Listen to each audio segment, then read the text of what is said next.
Здравейте, казвам се Весела Кучева, на 25 години съм и се занимавам основно с илюстрация. В момента завършвам магистратура илюстрация в Художествената академия. Сега в началото на септември ще излезе една книга с мои илюстрации. Това ще е първата ми публикувана книга. Тя е с детски френски песни.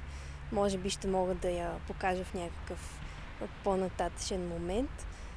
Но освен това, като хоби, изработвам ръчно правени бижута и аксесуари. По едно време имах магазинче, което се казваше Компот от круши, и там се събираха най-различни хора, които изработваха бижута. Също така се занимавам с бягане. Това ми дава едно много голямо разнообразие, понеже иначе в работата си повечето пъти седя на едно място. Бягането ме освобождава, мога да не мисля за нищо в това време, което си давам за себе си сутрин, за да бягам. Също така то ме среща с много запалени хора. Ходим в планината, където пък е страшно красиво. Въобще това е някаква моя страст, която мисля, че няма да оставя скоро.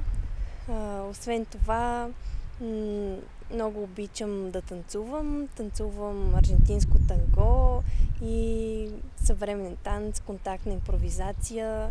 В тези неща не съм толкова сериозна, като в бягането.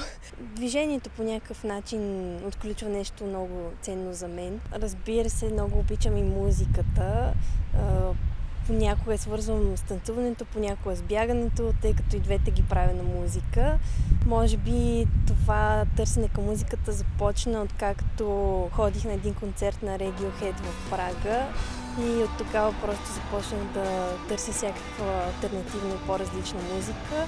Понякога с един приятел Жоро пускаме в бар Яйцето и си правим такива вечери, в които пускаме музика, каквато ни кефи, също и Radiohead. Това е, което мога да ви кажа сега за себе си, и се надявам отново да се видим, когато излезе книжката с моите илюстрации, за да ви я покажа. Чао!